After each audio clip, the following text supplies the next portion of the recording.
를 고난의 책이라, 고난의 문제를 다룬 책이라고들 많이 이야기합니다. 그러나 면밀히 욥기를 읽어보면 욥기는 단순히 고난의 문제를 다룬 책이라기보다는 신앙의 문제를 다룬 책이라, 이렇게 말할 수 있습니다. 신앙의 문제에 대해서 고민한 것이 욥기라, 이렇게 보는 것이 더 정확한 표현입니다.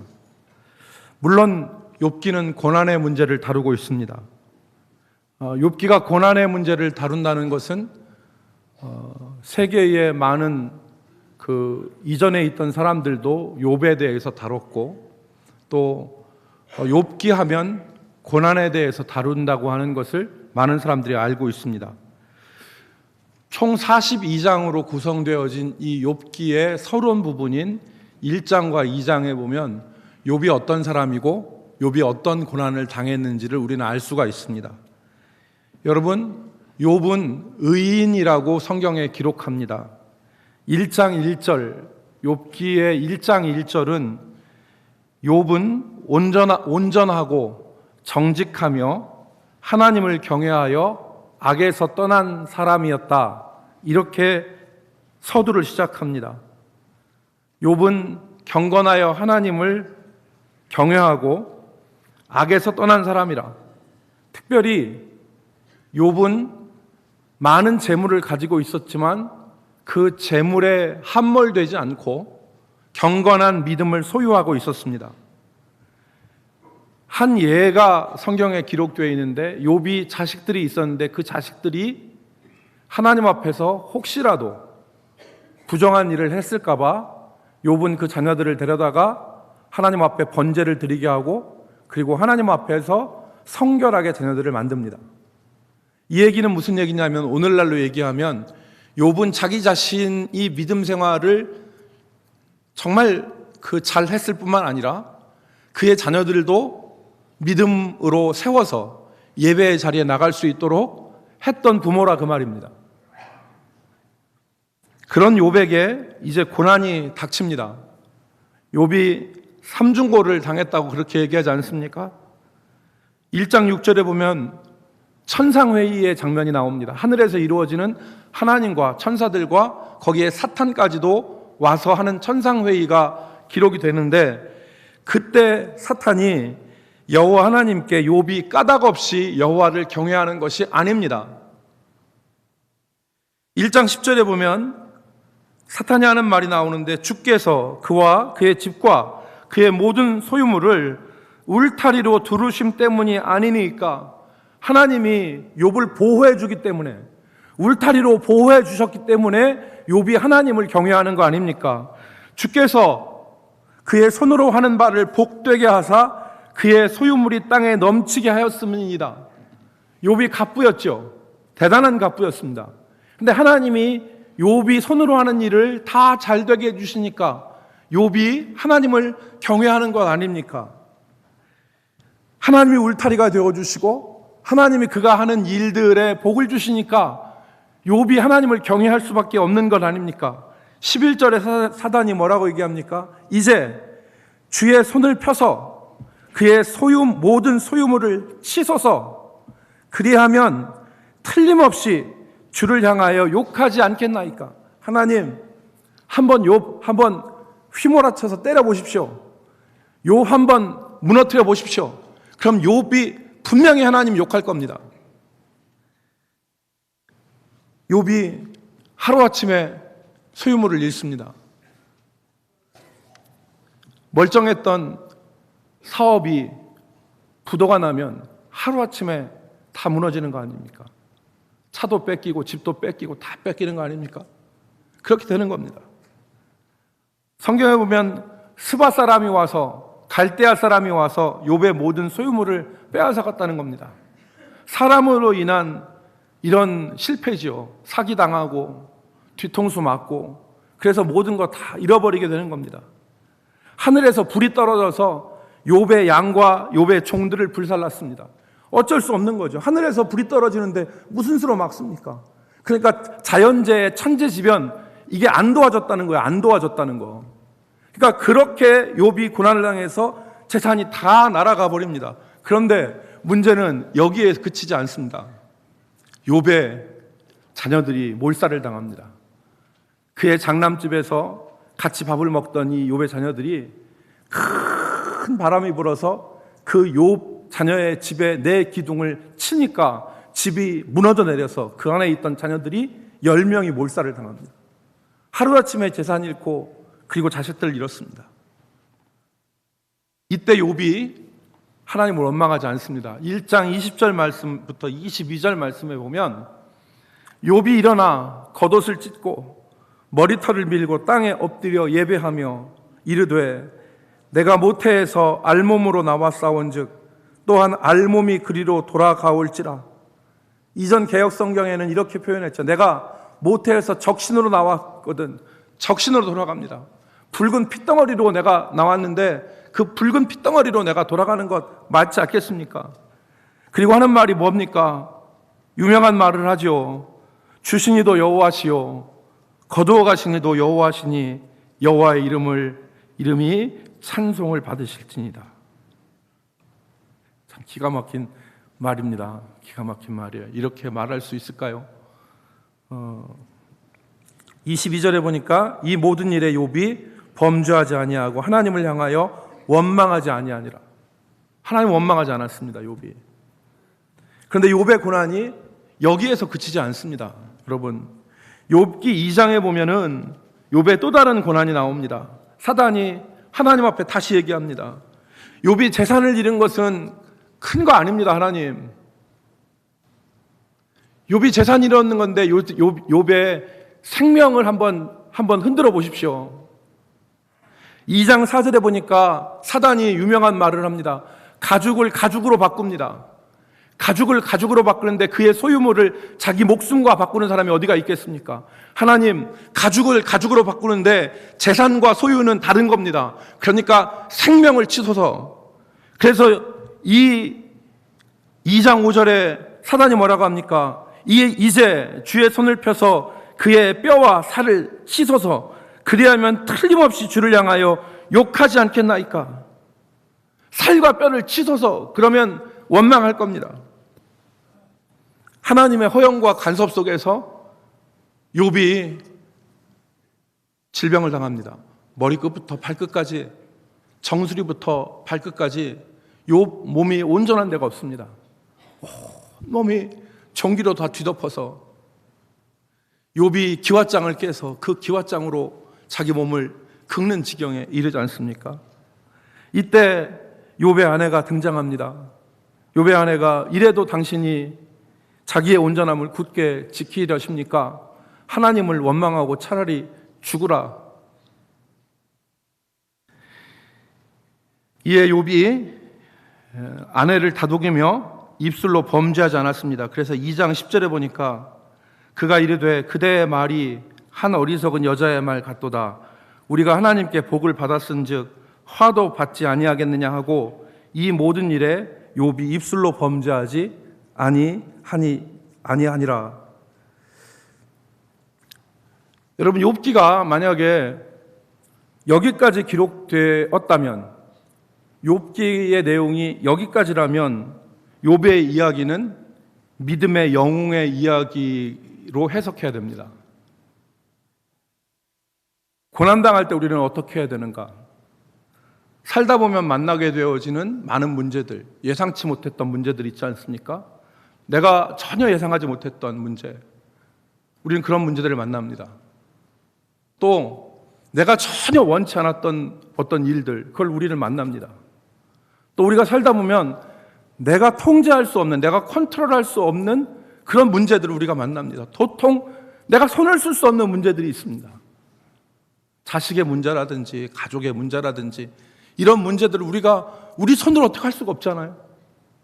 그런 문제들을 우리가 만납니다. 그럴 때 우리는 어떻게 해야 되느냐? 욥과 같이 영웅적으로 우리가 그 문제들을 우리는 해결해야 된다. 이렇게 교훈을 주는 얘기가 욥기일 수 있습니다. 여기까지만 욥기의 내용이 전개가 된다면. 그런데 여러분, 욥기는 그렇게 단순하게 끝나지 않습니다. 우리가 이 나눴던 이야기는 욥기가 총 몇 장이라고 그랬어요? 들을 건 다 들으시는군요. 예, 욥기가 42장이에요. 그런데 욥기의 42장 중에서 우리가 지금 한 얘기는 1장과 2장에 다 기록이 되어 있어요. 1장과 2장의 서론이라고요. 3장부터 42장까지 지리하게 반복되어지는 얘기가 계속 반복되어집니다. 욥의 세 친구가 나오죠. 대만 사람 엘리바스, 그리고 이 나아만 사람 소발, 빌닷, 이런 사람들이 다 나옵니다. 그리고 엘리후가 등장하고 최종적으로 하나님께서 나타나시죠. 이 3장부터 42장의 내용은 무슨 문제냐? 그러면 아까 말씀드린 대로 신앙의 문제입니다. 신앙의 문제를 고민하게 만듭니다. 믿음이라는 것은 무엇인가? 이 문제를 우리에게 생각하게 합니다. 욥의 세 친구가 와서 욥을 위로하죠. 그들은 각각 다른 곳에서 삽니다. 그는 다른 곳에서 사는데 약속을 하고 욥에게 옵니다. 그래서 욥을 보고 이 세 친구가 처음에 하는 것이 소리를 내서 웁니다. 친구를 못 알아봅니다. 처음에 욥이 하도 고난당해서 몰골이 말이 아니까 욥을 처음에 못 알아봐요. 그런데 욥을 바라보고 셋이 웁니다. 소리내서 엉엉 웁니다. 그리고 욥 옆에 땅바닥에 주저앉아서 7일 밤낮을 아무 얘기도 못합니다. 아무 얘기도 못하는 거예요. 무슨 얘기를 하겠습니까? 아무 얘기를 못하고 7일 밤낮을 지냅니다. 여러분,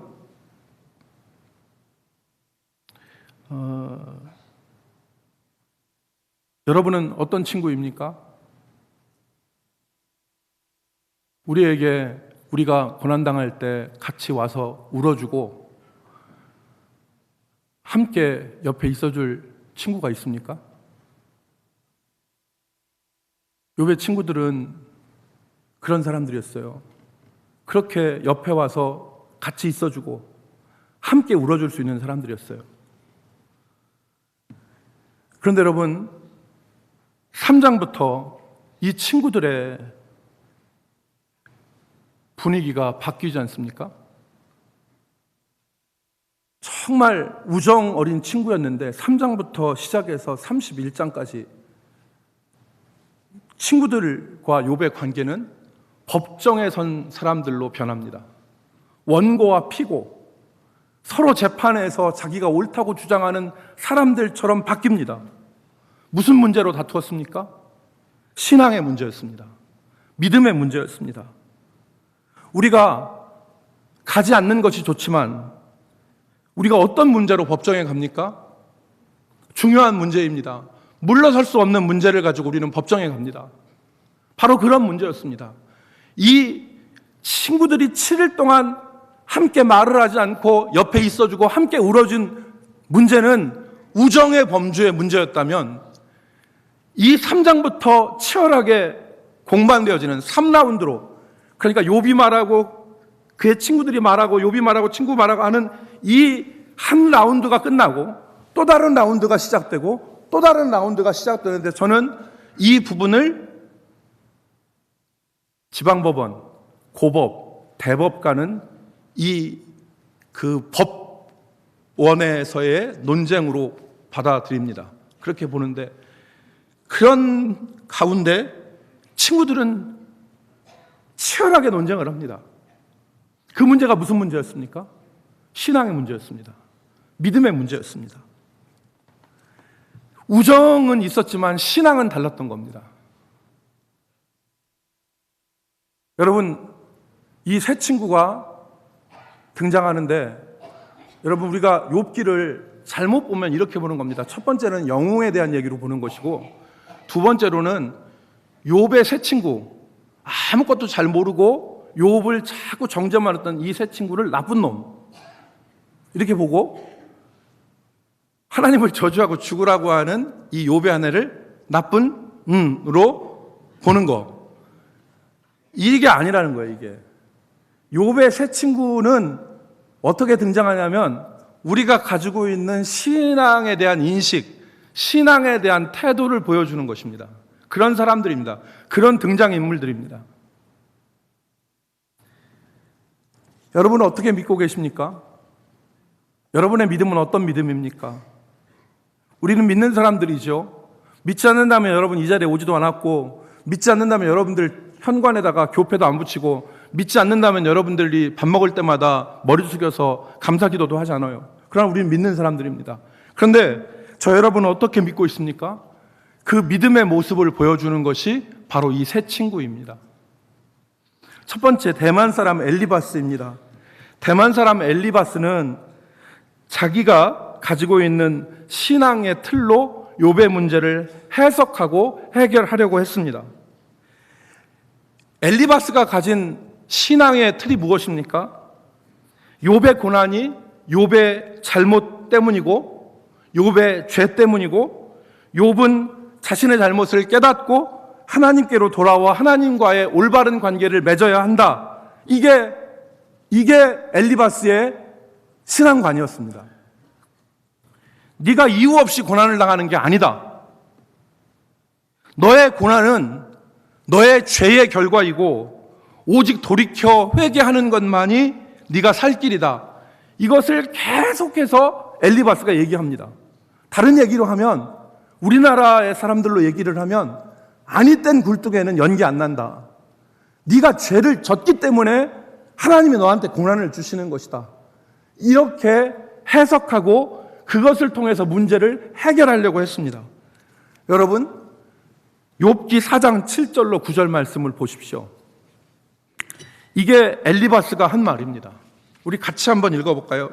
욥기 4장 7절로 9절 말씀. 자, 생각하여 시작.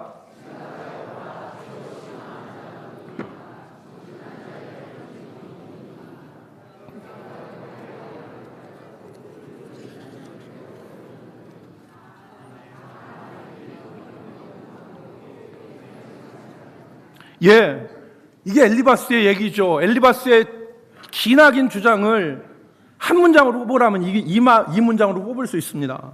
생각하여 보라, 죄 없이 망한 자가 어디가 있느냐? 정직한 자가 끊어짐이 어디가 있느냐? 악을 밥갈고 죄를 씨 뿌리는 사람은 그대로 거두는데 너는 하나님 앞에서 회개하고 온전해져라. 여러분, 욥기 22장 4절과 5절, 욥기 22장 4절과 5절도 엘리바스의 말입니다. 하나님이 너를 책망하시며 너를 신문하심이 너의 경건함 때문이냐? 내 악이 크지 아니하냐? 내 죄악이 끝이 없느니라. 하나님이 너를 책망하시는 거에 너의 경건함 때문이라. 아니라 너의 죄악 때문이다. 여러분, 그런데 독자들은 욥의 고난이 욥의 죄 때문이 아니라는 걸 알고 있습니다. 그런데 엘리바스는 자기가 가지고 있는 신앙, 이 엘리바스의 신앙을 행위, 화복의 신앙이라고 우리는 정의할 수 있습니다. 행위에 따라서 화를 받기도 하고 복을 받기도 한다. 그런데 엘리바스는 이 신앙을 잘못 적용했어요. 왜냐하면 성경은 행위, 화복의 가르침을 우리에게 말씀하고 있습니다. 대표적인 것이 신명기 28장에 들어가면 복을 받고 나가서 복을 받는데 하나님 앞에서 순종하면 복을 받고 불순종하면 죄를 얻는다, 벌을 받는다, 이것을 가르치죠. 그래서 정리하면 순종은 축복이고 불순종은 고난이다, 이렇게 정리할 수 있는데, 지금 엘리바스는 이 순서를 역으로 해석한 거예요. 역으로 잘못 적용한 겁니다. 불순종이 고난인데 이걸 뒤집어서 고난이면 불순종 죄다, 역으로 잘못 해석한 거죠. 여러분, 고난에 대한 원인은 죄일 수도 있지만 의를 위해서 받는 고난도 있고 애매하게 받는 고난도 있습니다.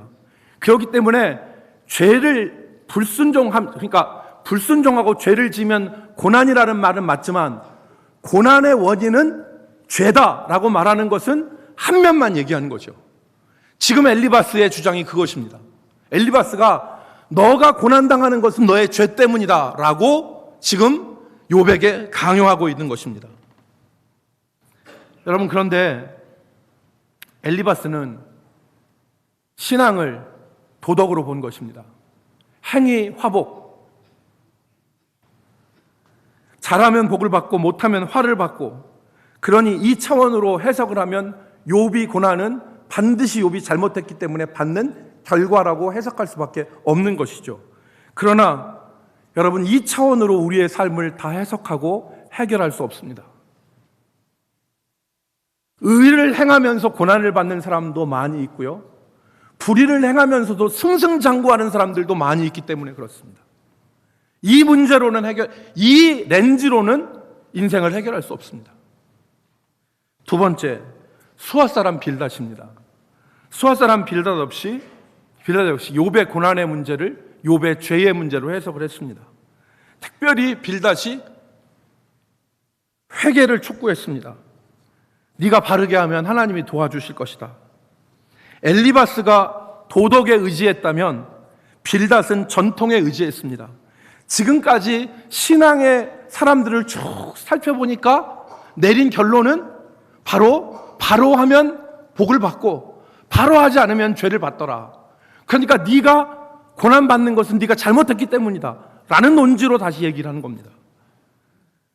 여러분, 그래서 욥기 8장 3절로 6절 말씀에 보면 이 빌닷의 얘기가 나옵니다. 하나님이 어찌 정의를 굽게 하시겠으며 전능하신 이가 어찌 공의를 굽게 하시겠는가?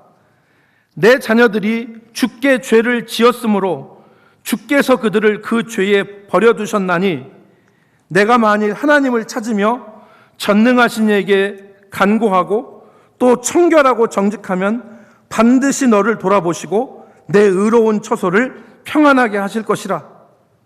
신앙의 전통과 경험에 의존하여서 욥의 죄를 정죄한 것입니다. 그러나 우리는 이 해석도 잘못됐다는 것을 알고 있습니다. 마지막으로 나아마 사람 소발입니다. 소발은 하나님의 크심을 가지고 욥의 정당함을 부정합니다. 네가 얼마나 의롭길래 네가 너의 정당함을 주장하느냐? 내가 무엇이라고 이미 정해져 있는 하나님의 답을 부정하느냐? 그래서 소발도 욥의 회개를 촉구를 합니다.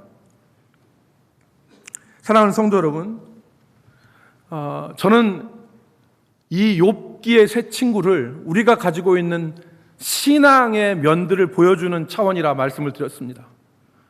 우리의 신앙이 잘하면 복을 받고 못하면 죄를 받는 도덕의 차원에 머물지 않습니까?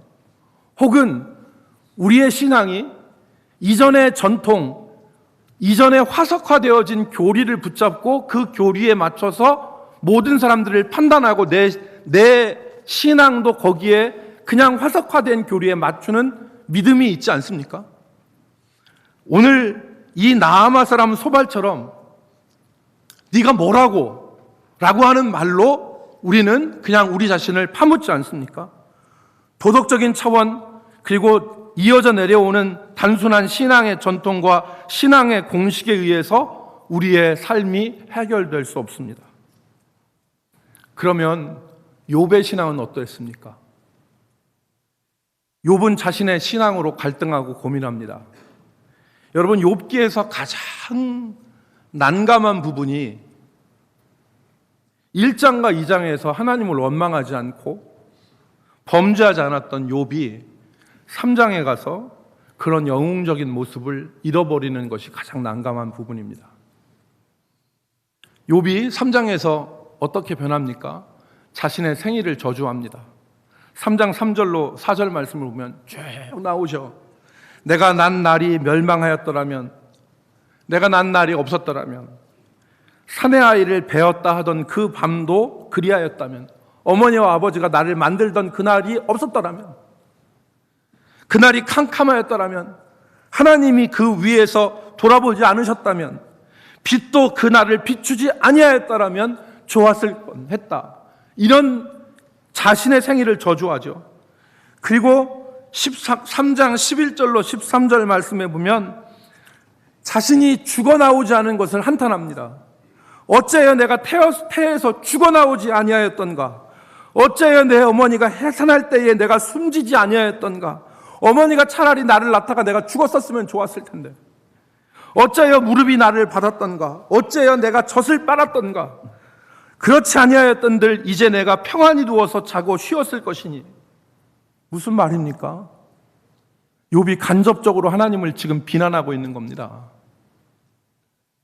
하나님을 원망하고 있는 것입니다. 욥의 신앙이 어떤 신앙입니까? 하나님이 주시는 복을 누리고 그 안에서 살았고 그렇게 하나님 열심히 섬겼는데 이제 닥치는 현실은 자기가 가지고 있는 신앙관으로는 해석이 안 되는 겁니다. 그러니 하나님을 대놓고 원망할 수도 없고 자신의 신앙을 버릴 수도 없으니까 자신의 태어난 날을, 자신의 생일을, 죽어 나오지 못했던 것을 한탄하는 것이 아닙니까? 여러분, 욥이 주장하는 바가 무엇입니까? 욥이 3장부터 31장에까지 줄기차게 욥이 얘기하는 게 무엇입니까? 이거 아닙니까? 내가 의로운데 왜 하나님은 나에게 고난을 주십니까? 내가 잘못하지 않았는데 왜 나에게 이런 고난이 주어지는 것입니까? 이게 욥의 줄기찬 토로 아닙니까? 그런데 여러분, 이것을 면밀히 생각해 보면 이 욥의 이야기는, 욥의 주장은 새 친구의 주장의 다른 버전입니다. 여러분, 똑같아야 싸운다는 말이 있죠. 둘이 같아야 싸우는 겁니다. 욥의 새 친구는 욥의 죄와 욥의 잘못의 관점에서 행위 회복의 논리를 얘기하는 것이고, 욥의 친구들은 욥이 네가 잘못했고 네가 죄를 지었기 때문에 그 행위 회복의 원리에 따라서 네가 고난을 받는 것이다, 이렇게 주장한 것이고, 욥은 자신의 정당함에 입각해서 행위 회복의 논리를 얘기하는 것입니다. 왜 내가 정당한데 하나님은 나에게 복을 주시지 않고 오히려 고난을 주시는가? 그렇기 때문에 이 현실이 분통이 터진다는 거 아닙니까? 여러분, 우리가 이러지 않습니까? 내가 교회를 다니고 하나님을 믿노라고 섬기고 내가 내 나름대로 신앙생활을 한다고 했는데 나한테 주어지는 현실은 내가 가진 신앙으로는 해석이 안 됩니다. 그러니까 많은 사람들이 어떡합니까? 하나님을 찾지 않습니다. 나는 교회는 다녀, 내가 하나님을 믿는 교회는 다녀, 하지만 나는 더 이상 하나님을 찾지 않고 하나님을 바라보지 않아. 하나님을 찾아봤고 했는데 삶의 해석이 안 되는 거예요. 그러니까 포기하고 교회는 나가지만 하나님을 찾지 않는 것입니다. 여러분, 그렇다면 욥기의 결론이 무엇입니까? 우리는 욥기를 지혜서라고 부릅니다. 구약에서 잠언, 전도, 욥기를 구약의 지혜서, 지혜문학이라고 합니다. 이미 말씀드린 대로 욥기는 단순히 신앙의 영웅 욥과 그렇지 못한 새 친구와 그의 아내를 비교하는 위인전이 아닙니다. 욥기는 우리에게 지혜를 얻게 합니다. 무슨 지혜입니까? 어떤 지혜를 얻을 수 있습니까? 그 결론은 42장에 나옵니다. 42장의 지리한 논쟁 끝에 하나님은 새 친구의 잘못을 말씀하시고 욥의 자기 주장의 잘못됨도 깨닫게 해주셨습니다. 그게 무엇입니까? 인생이 행위 회복의 논리 가지고는 해결이 안 된다. 그래서 잘못이 없는 욥을 잘못으로 인하여서 고난을 받는다고 밀어붙인 새 친구가 잘못되었다고 하나님은 판정하시고, 또한 왜 나에게 이 고난을 주시냐고 자기의 정당함을 말하는 이 욥의 좁은 신앙관도 옳지 않은 것임을 하나님은 지적해 주신 이후에 깨닫게 하시는 것이 바로 뭐냐면, 하나님은 죽은 하나님이 아니라 고난을 통해서 우리 인생을 흔드시고 그 인생 고난을 통하여서 그들의 눈을 여셔서 하나님을 바라보게 하심으로 하나님과 동행하는 살아있는 신앙을 갖게 하시는 분이 하나님이라는 사실을 깨닫게 하시는 것입니다. 그래서 욥이 욥기 42장 3절에 무엇이라고 고백을 합니까? 무지한 말로 이치를 가리는 자가 누구니까? 누굽니까? 욥 자신이죠. 무지한 말로 이치를 가리는 자가 누구니까? 나는 깨닫지도 못한 일을 말하였고 스스로 알 수도 없고 헤아리기도 어려운 일을 말하였나이다. 내 신앙이 옹졸했습니다. 내 신앙이 옹색했습니다. 하나님, 내가 도덕 행위 화복의 기준을 가지고 인생을 바라보고 하나님 앞에 원망했는데 행위 화복의 그 논리가 아니라 하나님은 살아계시고 그 살아계신 하나님과 함께하는 것이 진짜 믿음이라는 것을 내가 깨달았습니다. 여러분, 지금까지 우리가 기도도 했습니다. 우리가 성경도 열심히 받고 봉사도 했습니다. 기도원에 가기도 하고 나라를 위해서 기도하기도 하고 친구들을 만나서는 믿음에 대한 얘기도 해주고 거룩한 일에 대해서 얘기도 했습니다. 그런데 인생이라는 것이 내가 원하는 방향으로 가지 않습니다. 인생이라고 하는 것이 내가 전혀 예상치도 못한 일들이 내 인생에 튀어들어옵니다. 내가 전혀 손을 쓸 수 없는 문제들이 내 인생 가운데 벌어집니다. 이런 상황에서 믿음은 우리에게 어떤 역할을 합니까? 우리가 가지고 있는 신앙, 욥과 그의 친구들이 가지고 있는 신앙관을 가지고는 인생의 문제를 해석할 수도 없고 해결할 수도 없습니다. 우리는 어떻게 보면 욥과 같이 고백해야 할지도 모릅니다. 내가 무지했습니다. 내가 하나님을 잘못 생각했습니다. 하나님의 일을 내가 가지고 있는 좁은 신앙의 공식 안에 구겨 넣으면서 하나님의 일은 이렇게 돼야 된다고 우리가 공식의 답을 얘기하고 주장하기도 했을지도 모릅니다. 무지한 말로써 우리는 하나님의 역사를 규정하려고 했을지도 모릅니다. 욥기에서 배우는 지혜가 무엇입니까? 하나님은 그 공식 안에 안 들어간다는 겁니다.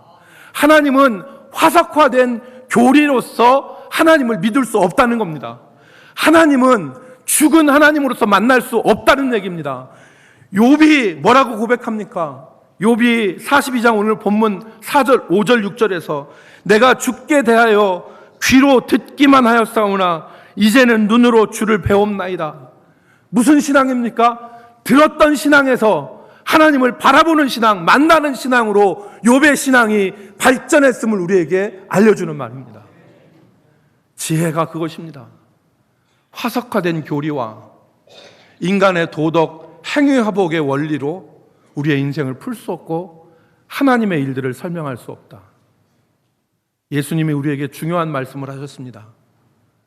하나님은 죽은 자의 하나님이 아니라 산 자의 하나님이다. 하나님은 죽은 자의 하나님이 아니라 매 순간순간 삶에서 살아계신 하나님을 만나는 자의 하나님이시다. 이 하나님을 만나기를 주의 이름으로 축복합니다. 이 하나님, 귀로 듣기만 하던 신앙에서 눈으로 바라보는 신앙.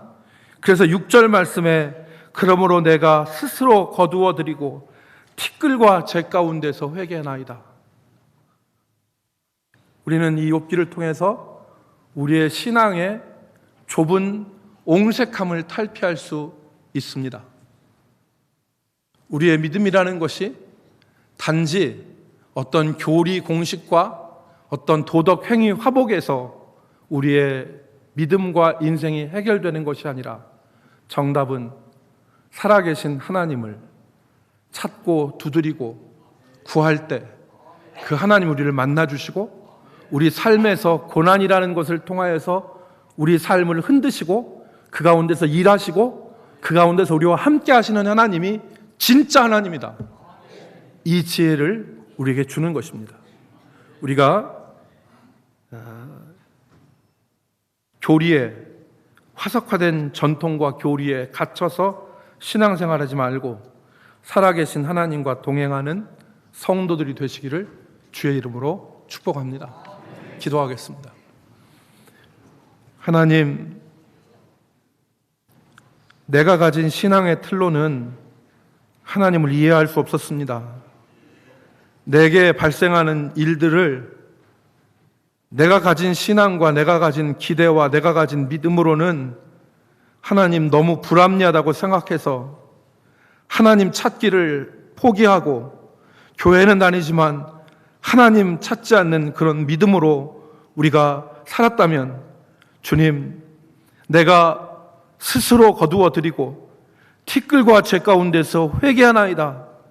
이 심정을 가지고 살아계신 하나님을 다시금 찾는 저희들 되게 하여 주옵소서. 귀로 듣기만 하던 믿음이 아니라 눈으로 주를 배움는 신앙이 되게 하여 주시옵시고, 우리 대전남북교회 모든 성도들이 이 하나님을 만나며 동행하는 복을 누리게 하여 주옵소서. 예수님의 이름으로 기도 올리옵나이다. 아멘.